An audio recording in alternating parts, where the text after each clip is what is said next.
శాంతి స్థాపనకు తమ సంపూర్ణ మద్దతు. నేపాల్ ప్రధాని సుశీలా కార్కీకు నరేంద్ర మోడీ ఫోన్.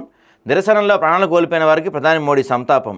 నేపాల్లో శాంతి స్థిరత్వం పునరుద్ధరణకు భారత్ మద్దతు ఉంటుందని వెల్లడి.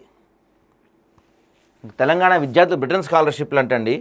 చెవినింగ్ స్కాలర్షిప్ కో ఫండింగ్ ప్రాతిపదికన మెరిట్ విద్యార్థులకు అందజేత. కొత్త ఎడ్యుకేషన్ పాలసీ డ్రాఫ్ట్ను బ్రిటిష్ హైకమిషనర్కు వివరించిన CM. High commissioner Lindy Cameron CM Revanth Reddy భేటీలో పలు కీలక అంశాలు చర్చించారంట. ఇక ట్రంప్ ఏదో సంచలన నిర్ణయం తీసుకున్నాడు. యాంటీఫాన్ ఉగ్రవాద సంస్థగా ప్రకటించారు. తన సహాయకుడు చార్లీ కిర్క్ హత్య నేపథ్యంలో సంచలన నిర్ణయం తీసుకున్నారు. బంగారం రెండో రోజు కొంచెం తగ్గిందంటోయ్ రేట్లు. వరుసగా 2 days తగ్గటం ఈ మధ్యకాలంలో బహుశా ఇదే కావచ్చు. ఇక RRR అలైన్మెంట్పై కేటీఆర్ సంచలన వ్యాఖ్యలు.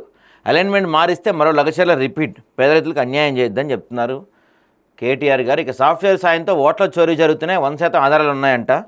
ఆధారాలు చూపిస్తా అంటున్నారు రాహుల్ గాంధీ గారు. వెంటనే వీళ్ళు కూడా కౌంటర్ ఇచ్చారు ఈసీ వాళ్ళు.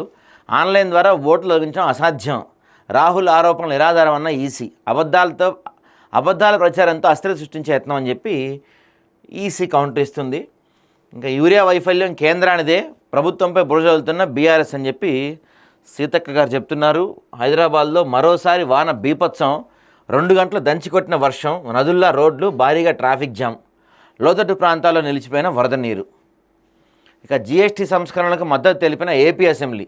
జీఎస్టీ 2.0 సంస్కరణలపై దేశంలోనే తొలి తీర్మానం చేసిన ఏపీ శాసనసభ. సంస్కరణలు దేశానికి గేమ్ చేంజర్ అని వివరించిన సీఎం చంద్రబాబు. ఏముంది, వీళ్ళని పొగుడుతారు, వీళ్ళని పొగుడుతారు. సమాచార కమిషనర్కు స్ట్రాంగ్ వార్నింగ్ ఇచ్చిన హైకోర్టు అండి. ఒకే రోజు 403 అప్పీల్ కేసులపై విచారణ చేస్తామంటూ నోటీస్ జారీ చేసిన ఆర్టీఐ కమిషనర్ అది ఎలా సాధ్యమంటూ హైకోర్టును ఆశ్రయించిన దరఖాస్తుదారుడు వడ్డే శ్యామ్. సో దీని గురించి ఒక ఇంట్రెస్టింగ్ స్టోరీ ఉంది, చూద్దాం డీటెయిల్గా మనం. సో ఇవి మనకి ఆదాబ్లో కనపడుతున్న హెడ్లైన్స్.